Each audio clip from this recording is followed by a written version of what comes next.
आत्म संयम योग का वर्णन है। यो मां पश्यति सर्वत्र सर्वं चामयि पश्यति तस्याहं न प्रणश्यामि सचा मे न प्रणश्यामि।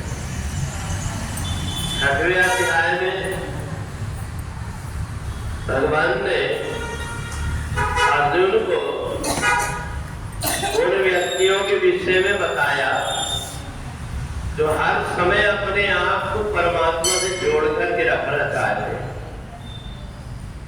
जो व्यक्ति हमेशा परमात्मा से जुड़ करके रहता है उसकी वाणी बदल जाती है, उसका व्यवहार बदल जाता है, उसके आचरण बदल जाते हैं। परमात्मा की भक्ति एक ऐसा साधन है जो जीवात्मा को परमात्मा के निकट ले जा देता है। ज्ञान और ध्यान करने ज्ञानी व्यक्ति अपनी वाणी से केवल परमात्मा को मानता है, उनके विषय में बताता है। ध्यानी व्यक्ति आंख बंद करके परमात्मा को खोजता है, परंतु भक्त हर चीज में परमात्मा को बुला करके और वहीं उनसे मुलाकात कर लेता है। ध्यानी व्यक्ति आंख बंद करके परमात्मा को ढूंढ रहा है, उसकी आंख बंद है परंतु उसका ध्यान कहाँ है ये कोई ठिकाना नहीं। माला तो कर में फिरे, जिभ्या फिरे मुख माय, मनवा को चौगस फिरे उसको फेरत नाय। हाथ में माला फिर रही है, मन से दुनिया भर की बातें इधर उधर घूम रहा है मन। तो इसलिए जो भक्त होता है वो इस सब प्रकार की उलझन में नहीं पड़ता। वो परमात्मा को किसी भी रूप में बुला लेता है और वहां बुला करके अपने मनमानी कर लेता है। उनको स्नान करा देता है, उनको तिलक लगा देता है, उनको वस्त्र पहना देता है और इस समय पर वो ये सब करता है तो भगवान ज्ञानी को ध्यानी को छोड़ करके भक्त के पास आते हैं।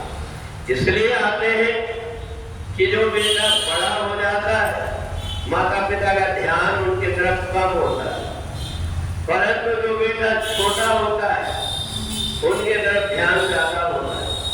तो भगवान कहते हैं जो भक्त है ये मेरा छोटा बालक है, इसलिए मैं इसको जैसे महतारी माँ कहीं भी कोई काम कर रही हो परंतु उसका पूरा ध्यान अपने बेटे के ऊपर रहता है। तो इसलिए जब ये भक्त परमात्मा को बुला करके पूजन करता है तो भगवान समझते की तरफ इसने पूजन किया है तो हम इसको आशीर्वाद देने पहुंच जाते हैं। इसलिए आपने देखा होगा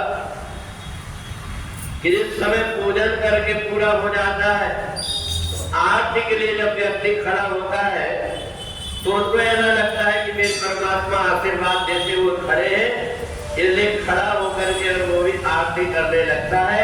भगवान के चरणों से लेकर के सिर तक वो परमात्मा की आरती उतारता है। अपने आप जो व्यक्ति दूर जहां तहां खड़ा रहता है उसको लगता है कि परमात्मा खड़े होकर के आशीर्वाद दे रहे, इसलिए मैं भी उनका आशीर्वाद ग्रहण करूं।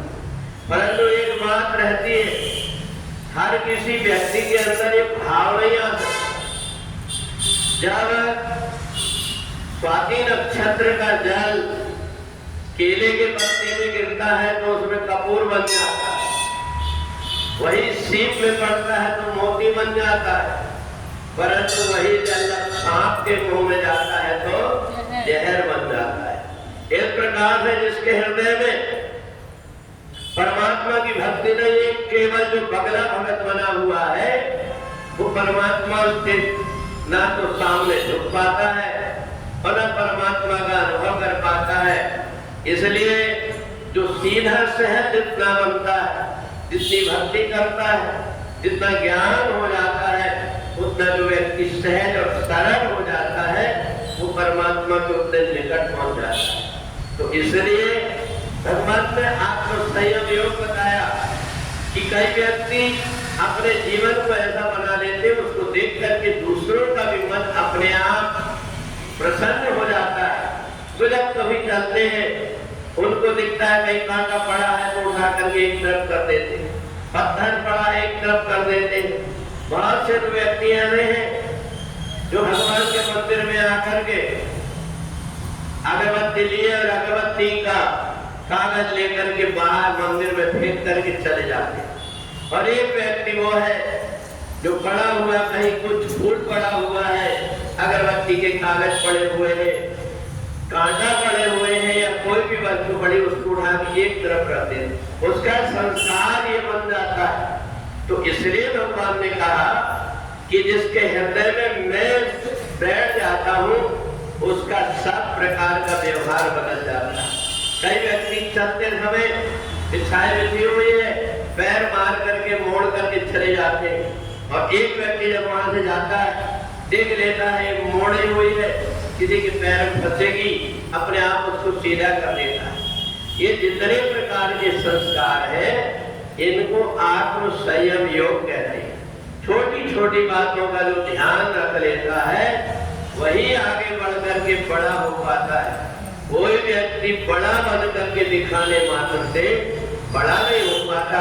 इसलिए भगवान ने अर्जुन को आत्म संयम योग सिखाया कि हमें संसार में कैसे रहना है। इस शरीर को तुम बनाओगे तब तुम्हें आगे तक के वैसा ही व्यवहार देखने को मिलेगा। वृंदावन बिहारी